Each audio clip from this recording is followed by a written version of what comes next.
قرآن شریف نے کیا کہا؟ ایک تو ہوتا ہے نا بے نمازی، اس کی تو بات ہی الگ ہے۔ قرآن بات کر رہا ہے نمازی کی، فویل للمصلین الذین هم عن صلاتهم ساہون، ایسے نمازیوں کی ہلاکت اور تباہی ہے کہ جو نماز کی حقیقت سے بے خبر ہے۔ اور اس کے بعد کیا کہا؟ ہم یراؤن، صرف دکھاوا کر رہے۔ دکھاوا کیسے ہوا؟ اللہ تعالیٰ کہتا ہے نہ تیری شکل کو دیکھتا ہے نہ عمل کو، تیرے دل کو دیکھتا ہوں۔ دل میں شیطان تھا، تو نماز میں شیطان لے کے کھڑا ہوا، اللہ نے دل کو دیکھا، اس میں شیطان ہے، تیری نماز ضائع ہو گئی۔ لوگوں نے تیرے جسم کو دیکھا کہ خوشو خضوع سے نماز پڑھ رہا ہے، ان کی نظر میں تیری عزت ہو گئی، تکبر آیا۔ ایک دن بے نمازی کو بڑی حقارت سے دیکھا کہ میں اس سے بہتر ہوں، اور یہ بھول گیا کہ عزازیل تکبر عزازیل را خوار کرد، یہ تکبر ہی تھا جس نے عزازیل کو ابلیس بنا۔ تو یہ نمازیں پڑھنے والے، ان کو چاہیے کہ اپنی نمازوں کی حقیقت پر غور کریں، اپنے قلب کے اندر اللہ کے نور کو بسائیں، کیونکہ ہدایت کا تعلق جو ہے قلب سے ہے۔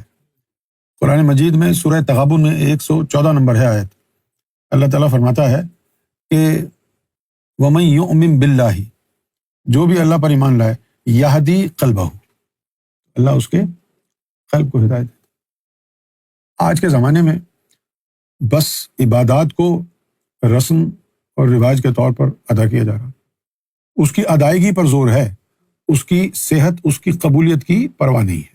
بھئی اگر آپ بیمار کو دوائی لا کے دیتے ہیں اور وہ دوائی ہوتی ہے جعلی، اور آپ کہیں جی میرا کام تو لا کے دینا تھا، آپ کوئی جیے یا مرے مجھے کچھ کرو، تو اس کو ہم ہمدرد تو نہیں کہیں گے نا۔ یہ نماز جو اللہ تعالیٰ نے مسلمانوں کو عطا کی ہے، یہ اتنا بڑا تحفہ ہے کہ آپ اس کا اندازہ نہیں لگا سکتے۔ دیکھیں اربوں خربوں فرشتے صرف اور صرف اس کی حمد و ثنا بیان کرتے ہیں، ان کو رکوع کی اجازت نہیں۔ اربوں خربوں فرشتے ایسے ہیں جو ہر وقت صرف رکوع میں رہتے ہیں، کیوں جی؟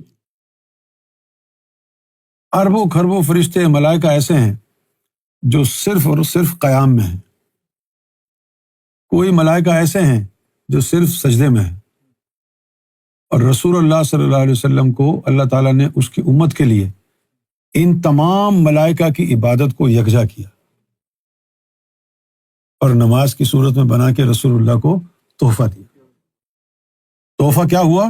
اب یہ نمازیں اوپر سے نیچے آ گئی نا، اب ان نمازوں کو نیچے سے اوپر کون لے کے جائے گا؟ لطیفہ قلب۔ اور لطیفہ قلب کو تم نے منور نہیں کیا۔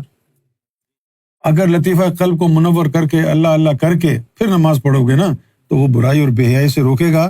بلکہ حدیث شریف میں آیا کہ یہ جو نماز ہے، الصلاۃ معراج المؤمنین، جو رسول اللہ کو دیدار معراج شریف میں ہوا تھا، مومنوں کی معراج نماز میں ہے۔